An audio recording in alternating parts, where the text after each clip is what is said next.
गांव के एक कोने में एक छोटी सी झोपड़ी थी, जहां राधा अपने पिता वीरेंद्र के साथ रहती थी। राधा अपनी सुंदरता और कोमल स्वभाव के लिए पूरे गांव में जानी जाती थी। उसकी आंखें गहरी झीलों जैसी थी और उसकी हंसी फूलों की खुशबू की तरह थी। लेकिन उसकी इस सुंदरता के पीछे एक दर्दनाक सच्चाई छिपी थी। उसका पिता एक निर्दयी, कठोर और बेरहम इंसान था।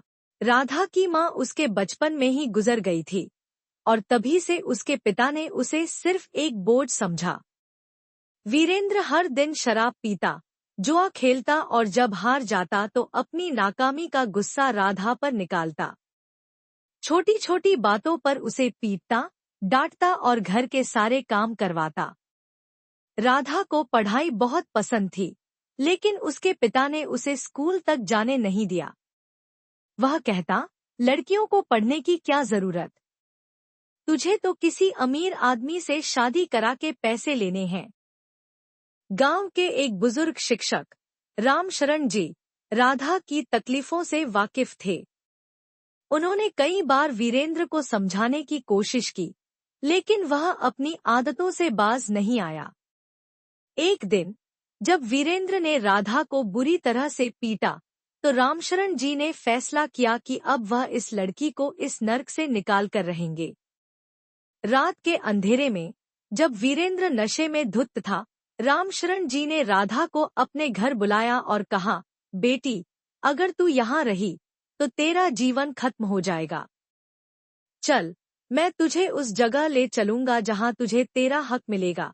राधा डरी हुई थी, लेकिन उसने हिम्मत जुटाई। वह चुपचाप अपने पिता का घर छोड़कर रामशरण जी के साथ निकल गई। रामशरण जी उसे शहर ले गए और एक अनाथालय में दाखिल करवा दिया। वहां राधा को पहली बार प्यार और सम्मान मिला। उसने जी जान लगाकर पढ़ाई की और सालों बाद एक जानी मानी वकील बन गई। अब वह उन लड़कियों की मदद करती थी जो अपने घरों में कैद होकर अपने सपनों को मरते हुए देखती थी। वह महिलाओं के अधिकारों के लिए काम करने लगी और जल्द ही उसकी पहचान पूरे देश में फैल गई। एक दिन एक बूढ़ा आदमी उसके ऑफिस के बाहर खड़ा था। वह वीरेंद्र था। अब वह कमजोर, बीमार और अकेला था। कोई उसे पूछने वाला नहीं था। राधा ने उसे अंदर बुलाया और शांत स्वर में कहा, आपने मुझे कभी बेटी नहीं माना, लेकिन मैंने आपको हमेशा अपना पिता समझा। आज मैं आपको माफ करती हूँ, लेकिन मैं फिर भी उसी घर में वापस नहीं लौट सकती जहाँ मेरी पहचान को कुचल दिया गया था। वीरेंद्र की आंखों में आंसू थे, लेकिन अब बहुत देर हो चुकी थी। राधा ने उसे पैसे और इलाज की व्यवस्था कर दी, लेकिन अपने अतीत को दोबारा अपनाने से इनकार कर दिया।